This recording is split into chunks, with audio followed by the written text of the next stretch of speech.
मेरे प्यारे बच्चों, क्या आप कक्षा 9, 10, 11 या 12 के स्टूडेंट हैं या किसी हायर एजुकेशन को भी आप फॉलो करते हैं?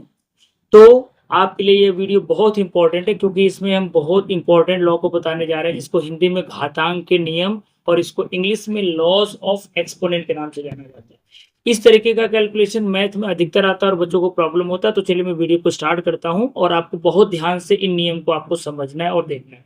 घातांक का जो बच्चों पहला नियम होता है, वो बोलता है कि अगर किसी अक्षर या गिनती के पावर 0 तो उसका मान 1 होता है। तो मैं यहाँ पर लिख सकता हूँ a के पावर अगर 0 मान लीजिए आपका है तो 1 हो जाएगा। मतलब x के पावर 0, 2 के पावर 0, -2 के पावर 0, किसी भी संख्या या अक्षर के पावर 0 था तो उसका मान सदैव क्या होता है? 1 होता है। दूसरा नियम क्या बोलता है? अगर किसी पावर के ऊपर पावर हो, जैसे कि अगर मान लीजिए a के पावर m के भी पावर n हो, यानी घात के ऊपर अगर घात हो, तो घात के ऊपर अगर घात होता है तो घात का आपस में क्या हो जाता है? हमेशा गुणा हो जाता है। यहाँ पर अगर m का n में गुणा करेंगे तो a के घाते हो जाएगा m गुणे n, यानी a के पावर m इंटू n हो जाएगा। ठीक है, आया समझ में दोनों लॉ? शुरू का दोनों लॉ बहुत ही आसान है। तीसरे लॉ का अगर हम लोग बात करें तो यहाँ पर क्या होता है? अगर आधार सेम और घात अलग अलग है, जैसे अगर मान लीजिए कहीं पर a के घाते m और गुणे b के पावर m लिखा हो, ठीक है। अब देखिए यहाँ पर मैं क्या लिखा? आधार अलग अलग है और घात क्या है? सेम है। तो अगर आधार अलग अलग है और घात अगर सेम है तो हम लोग क्या करेंगे? इन दोनों आधार का एक साथ गुणा करके और घात को एक ही साथ लिख सकते हैं ऐसे। यानी आधार अगर अलग अलग है, घात सेम है और बीच में गुणा का चिन्ह है, तो आधार को आप आपस में गुणा करके घात को एक ही बार लिख सकते हो। यही केस अगर हम लोग भाग के लिए देखें, अगर कहीं पर आपका a के घाते m और भागे b के घाते n लिखा हुआ है, सॉरी n नहीं m लिखा हुआ है, तो उस कंडीशन में जैसे यहाँ पर दोनों का गुणा करके घात एक बार लिख दे, वैसे यहाँ पर भाग दे करके घात एक बार लिख देंगे। मतलब आप इसको लिख सकते हो a बटा b के घाते n, इस तरीके से। पांचवें नियम की तरफ बढ़ते हैं। अब यहाँ पर देखिए घात सेम था, आधार अलग अलग था। अब हम लोग उल्टा करके देखेंगे, आधार को सेम करके घात को अलग अलग करके देखेंगे। जैसे अगर कहीं पर a के घाते m और गुणे a के घाते n लिखा हुआ है, ठीक है, a के घाते m गुणे a के घाते n। देखिए आधार सेम लेकिन घात क्या अलग अलग है। तो अगर आधार बच्चों सेम है, घात अलग अलग है और बीच में गुणा का चिन्ह है यानी मल्टीप्लाई करना है, तो आप घात को आपस में जोड़ दोगे। मतलब a की घाते आप लिख सकते हो m धन n, ऐसा आ रहा है समझ में? ऐसे अगर हम लोग छठवें नियम की तरफ बढ़ते हैं, अभी हम सबका एक एक एग्जाम्पल करके भी बताएंगे ताकि आपको और अच्छे से समझ में आ जाए इसको कैसे आपको उपयोग में लाना है। अब हम लोग यही काम क्या करेंगे? भाग के लिए देखेंगे। तो अगर a के घाते m है, गुणे की जगह सिर्फ मैं क्या कर दूंगा? भागे, और a के घाते n हो जाएगा। तो जब गुणा होता है तो घात को जोड़ते हैं बच्चों, और जब भाग होता है तो घात को क्या कर देते हैं?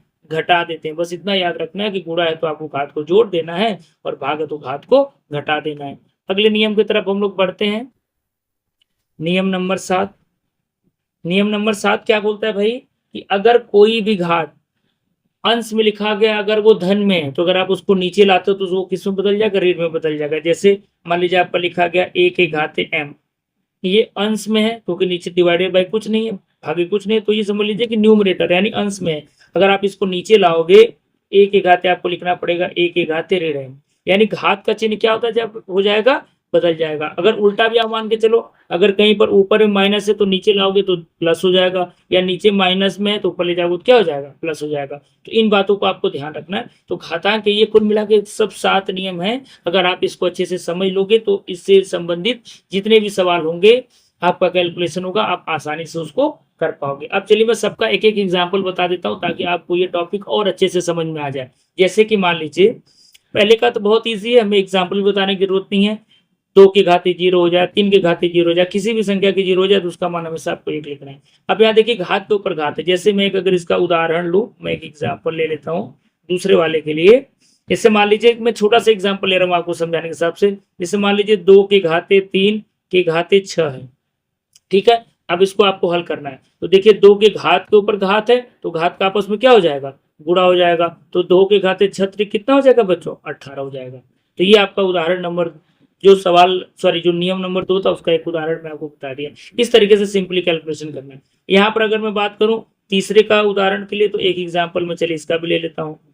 इसके लिए जैसे मान लीजिए मैं लिख दिया 2 के घाते 3 अब गुणे यहाँ पर मैं लिख दिया 4 की घाते 3। तो यहाँ पर देखिए क्या हो गया, दोनों का आधार अलग हो गया और घात क्या हो गया, सेम हो गया। तो नियम क्या बोलता है भाई कि अगर आधार अलग अलग है, घात सेम है, तो आधार का गुणा करके घात को एक ही बार लिख दीजिए। आधार का अगर आप गुणा करते हो तो 2 चौको कितना हो जाएगा 8, और घात को आपको एक ही बार लिख देना है, जो घाते 3 उसको वैसे ही लिख देना है। ठीक है, इसी तरीके से आपको कैलकुलेशंस को करने हैं। अब चलिए चौथे के लिए एक उदाहरण हम लोग देख लेते हैं। मैं चौथे के लिए भी एक उदाहरण आपको बता देता हूँ। अब यहाँ पर देखिए भागे है, तो जो यहाँ पर गुणे में उसी को चलिए ले लेता हूँ भागे में भी, ताकि आपको और अच्छे समझ में आ जाए। आप इसको लिख सकते हो 2 के घाते 3 भागे 4 के घाते 3। अब आपको क्या करना है, भाग दे देना और घात को एक ही बार लिख देना, मतलब 2 को 4 से भाग दे देना है और घात को एक ही बार लिख देना है। अगर आप 2/4 को काटोगे तो 2 1 कम 2, 2 दूना 4, यानी 1/2 आ जाएगा। 1/2 के घाते 3 ही आपका क्या हो गया, उत्तर हो गया। पांचवें के लिए अगर हम लोग बात करें तो यहाँ पर देखिए आधार सेम है, घात अलग अलग है। जैसे एक उदाहरण में इसका भी ले लेता हूँ, एक एग्जाम्पल में इसका भी लेता हूँ। इससे मान लीजिए आपको मिल गया 5 के घाते 2 गुणे 5 के घाते 5। ठीक, आधार से मैं घात में अलग अलग कर दिया।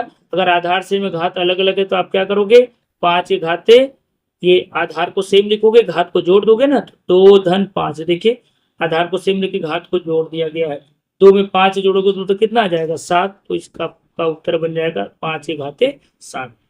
ऐसे करके अगर मैं छठवें वाले के लिए भी एक एग्जाम्पल ले लेता हूँ, इसको आप कैसे हल करोगे ध्यान से आप देखेंगे। अब चलिए इसी को मैं भागे करके दिखा आपको देता हूँ। आधार सेम रहेगा और घात अलग अलग रहेगा, तो आपको क्या करना है, जैसे मान लीजिए 5 के घाते 5 में ले लिया, ठीक है, और गुणे में 5 के घाते 2 ले लिया। आधार सेम लिया, घात अलग अलग ले लिया। अब सॉरी गुणा नहीं, हमको यहाँ पर भाग लेना है, तो मैं भाग ले लेता हूँ। गुणे वाला एग्जाम्पल ऑलरेडी हो चुका है। तो यहाँ पर क्या करना है, आधार को एक बार लिखना है, घात को क्या कर देना, घटा देना। तो 5 में से 2 को घटा देना है, उत्तर आ जाएगा 5 के घाते 3। ठीक है बच्चों, लास्ट एक एग्जाम्पल हम लोग और ले लेते हैं, जो 7वां नंबर आपका जो रूल है उसके हिसाब से। तो जैसे मान लीजिए कहीं पर आपका लिखा गया है 2 के घाते 5। अब आपको ये अंश में इसको हर में लेकर के आना है, तो इसको क्या लिखोगे, 1/2 के घाते ऋण 5। एक मैं और ले लेता हूं, चलिए उदाहरण। इससे मान लीजिए आपका कहीं पर लिखा गया है 1 के घाते 2, मान लीजिए नीचे में, अगर आप इसको ऊपर लेके जाओगे तो 1 के घाते क्या हो जाएगा -2। तो बस आपको यही ध्यान देना है कि एक्सपोनेंट यानी ये जो घात है, ठीक है, इसको बेस और इसको एक्सपोनेंट बोलते हैं, इसको आधार और इसको घात बोलते हैं। तो घात का चिन्ह सिर्फ बदल जाएगा, आधार को आपको सेम लिखना है। अगर ऊपर से नीचे या नीचे से ऊपर करते हो तो घात का चिन्ह आपको बदल देना है। आई होप ये छोटे से वीडियो में आपको लॉ ऑफ एक्सपोनेंट पूरा अच्छे से समझ में आ गया होगा। अगर आपको वीडियो पसंद आया हो तो वीडियो को लाइक जरूर करिएगा। अगर आप पहली बार हमारे चैनल पर विजिट किए और मेरा कंटेंट आपको अच्छा लगा तो वीडियो को लाइक करने के साथ साथ चैनल को भी सब्सक्राइब जरूर करिएगा। इस वीडियो में यहीं तक, नेक्स्ट वीडियो में एक नए टॉपिक के साथ मिलते हैं, तब तक के लिए थैंक यू सो मच।